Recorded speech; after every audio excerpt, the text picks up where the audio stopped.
सोचिए एक ऐसी दुनिया जहाँ केजीएफ, पुष्पा और कल्कि जैसी फिल्में कभी बनी ही नहीं। सोचिए एक ऐसी दुनिया जहाँ सदी का सबसे बड़ा डायरेक्टर एस.एस. राजामौली हमेशा के लिए कंगाल हो चुका है।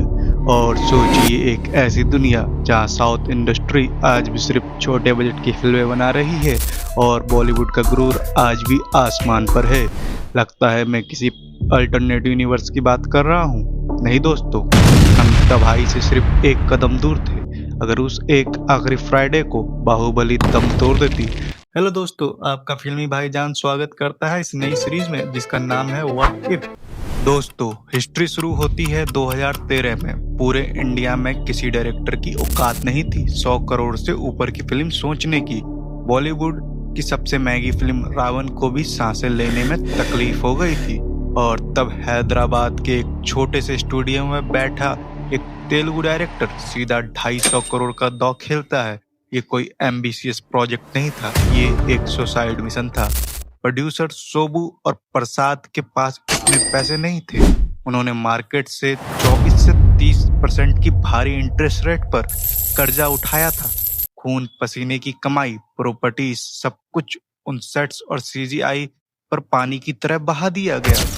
अब सोचो, अगर रिलीज वाले दिन पब्लिक बोलती वीएफएक्स कचरा है तो सीधा असर क्या होता। राजामौली जिसका रिकॉर्ड 100% सक्सेस का था, उसकी इज्जत मिट्टी में मिल जाती। प्रोड्यूसर्स का इंटरेस्ट इतना बढ़ जाता कि बैंक उनका स्टूडियो, उनका घर, उनकी गाड़ी सब नीलाम कर देता। सदी की सबसे बड़ा विजनरी डायरेक्टर हमेशा के लिए सड़क पर आ जाता। कोई फाइनेंसियर जिंदगी में उन्हें 10 करोड़ भी नहीं देता। एक डायरेक्टर कंगाल होता तो चलो फिर भी समझ आता, लेकिन उन दो किरदारों का क्या जिन्होंने अपनी जवानी की आग झोंक दी थी, प्रभास और राणा दगुबती। प्रभास ने अपनी लाइफ के प्राइम 5 साल इस फिल्म को दिए थे। एक 35 साल का एक्टर जिसने अपने पीक करियर में दूसरी कोई फिल्म साइन नहीं की, शादी कैंसिल कर दी, 10-10 करोड़ के ब्रांड डील रिजेक्ट कर दिए। अगर फिल्म फ्लॉप होती तो प्रभास का करियर नहीं, उनकी आत्मा मर जाती। वो इतने डीप डिप्रेशन में चले जाते कि शायद फिल्म इंडस्ट्री ही छोड़ देते। जो डार्लिंग आज पूरे इंडिया का सबसे बड़ा मास हीरो है, वो हिस्ट्री के पन्नों में एक फेल्ड एक्टर बनकर दफन हो जाता। अगर राणा दगुबती, उनकी हेल्थ प्रॉब्लम के बारे में सब जानते हैं, उन्होंने स्टेरॉइड्स और हैवी डाइट लेकर अपने वजन को बढ़ाया था। एक फ्लॉप फिल्म के बाद ताना का एज अ विलन करियर खत्म हो जाता। बॉलीवुड उन्हें कभी हाउसफुल 4 या गाजी अटैक में कास्ट ही नहीं करता। उनकी सैक्रिफाइस की औकात जीरो हो जाती। अब आते हैं उस इंडस्ट्री पर जिसे बाहुबली ने सबसे बड़ा थप्पड़ मारा था, बॉलीवुड। दोस्तों, 2015 में बॉलीवुड का गुरूर किसी जहर से कम नहीं था। पीके, धूम 3 और बजरंगी भाईजान के 300 करोड़ का नंबर ने उन्हें अंधा कर दिया था। उन्हें लगता था इंडिया में सिर्फ उनकी ही मोनोपोली है। अगर बाहुबली डिजास्टर होती तो बम्बई में बैठे एसी कमरों में बॉलीवुड के प्रोड्यूसर्स वो हंसते। उन्हें लगता, देखा, इन साउथ वालों को सिर्फ हवा में उड़ने वाला एक्शन आता है, एपिक बनाना इनके बस की नहीं। करण जौहर, जिन्होंने इस फिल्म को नॉर्थ में डिस्ट्रीब्यूट किया था, उन्हें इतना बड़ा नुकसान होता कि धर्मा प्रोडक्शन अपनी 7 पुश्तों में कभी किसी साउथ फिल्म को नॉर्थ लाने की हिम्मत नहीं करता। इसका भयानक रिजल्ट पता है क्या होता? बॉलीवुड पूरी तरह से आलसी और घमंडी हो जाता। उन्हें लगता कि इंडियन पब्लिक को वीएफएक्स से बड़ी विजुअल स्टोरी टेलिंग की जरूरत ही नहीं है। वो उन्हें रेस 4, बागी 4 और हाउसफुल 5 जैसी ब्रेनलेस फिल्में बनाकर तरपाते रहते। आयान मुखर्जी की ब्रह्मास्त्र का बजट सीधा आधा कर दिया जाता। शाहरुख खान कभी जवान जैसी मास एक्शन फिल्म ही नहीं बनाते क्योंकि साउथ के डायरेक्टर एटली को बॉलीवुड में एंट्री ही नहीं मिलती। हम आम और सस्ते सिनेमा के गुलाम बनकर रह जाते। बाहुबली ने एक आम शब्द को हिस्ट्री बना दिया, पैन इंडिया। लेकिन इस अल्टरनेटिव यूनिवर्स में ये शब्द पैदा होने से पहले ही मार दिया जाता। अगर बाहुबली फेल होती तो नॉर्थ और साउथ फिल्म इंडस्ट्री के बीच ऐसी दीवार खड़ी होती जिसे तोड़ना नामुमकिन था। प्रशांत नील अपनी लाइफ की सबसे बड़ा प्रोजेक्ट केजीएफ लेकर प्रोड्यूसर के पास जाते और प्रोड्यूसर उन्हें मुंह पर स्क्रिप्ट मार देते। क्यों? क्योंकि 100 करोड़ का बजट कनाडा मार्केट से रिकवर करना मजाक था। यश कभी रॉकी भाई नहीं बन पाते।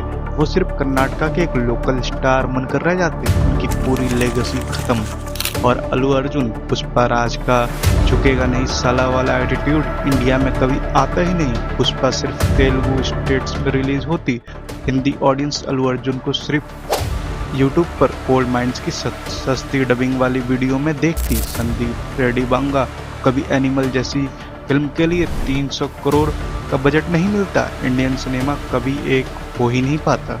दोस्तों, एक ऐसी तबाही जिसके बारे में कोई नहीं सोचता, इंडियन वीएफएक्स इंडस्ट्री की मौत। बाहुबली के 90% इफेक्ट इंडिया के मुक्ता और फायरफ्लाई स्टूडियो ने किए थे। राजा मौली ने अपने देश के आर्टिस्ट पर भरोसा किया था। अगर फिल्म का वीएफएक्स मॉक किया जाता तो अगले 20 सालों तक कोई इंडियन प्रोड्यूसर अपने खुद के वीएफएक्स स्टूडियो पर 1 रुपया नहीं लगाता।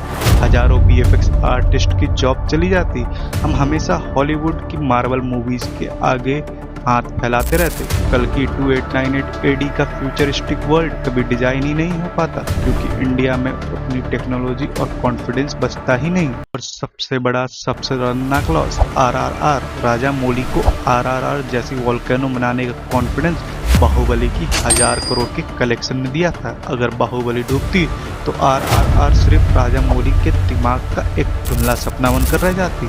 रामचरण और जूनियर एनटीआर कभी एक साथ स्क्रीन शेयर नहीं करते। नाटू नाटू जैसे सॉन्ग कभी एमएम किरवानी कंपोज नहीं करते। और दोस्तों, Indian cinema the Academy Award Oscars global stage पर कभी अपना परचम नहीं लहरा पाता।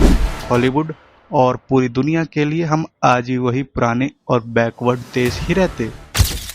तो दोस्तों, इसे कहते हैं बटरफ्लाई इफेक्ट। एक सिंगल फिल्म, एक 250 करोड़ का ब्लाइंड रिस्क और इस राजा मौली का नाम, एक आदमी का आग जैसा जुनून।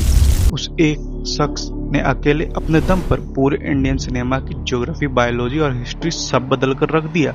उस दिन 10 जुलाई 2015 को सिर्फ एक फिल्म हिट नहीं हुई थी, उस दिन लैंग्वेज की हर जंजीर टूट गई थी। उस दिन इंडियन सिनेमा की औकात हॉलीवुड के बराबर जा खड़ी हुई थी। आज बड़े पर्दे पर हम जो भी मैसिव सिनेमा देख रहे हैं, इन सबकी फाउंडेशन के नीचे सिर्फ एक ही आदमी के कंधे हैं, the only and only Baahubali. Boss, इस अल्टरनेटिव यूनिवर्स ने आपके दिमाग के सारे तार जला दिए होंगे। मुझे नीचे कमेंट करके अपना सच्चा वर्डिक्ट दो। अगर बाहुबली सच में फ्लॉप हो जाती तो क्या बॉलीवुड आज दुनिया पर राज कर पाता, या हम आज भी सस्ते रीमेक्स झेल रहे होते? केजीएफ और पुष्पा का क्या होता? अगर ऐसी रॉ, एग्रेसिव और detail packed cinematic mega documentaries चाहिए तो अपने फिल्मी भाईजान को अभी सब्सक्राइब ठोको। ये चैनल सिर्फ रिव्यू नहीं देता, ये सिनेमा का पोस्टमार्टम करता है। मिलते हैं अगली वीडियो में, तब तक के लिए पिक्चर अभी बाकी है मेरे दोस्त।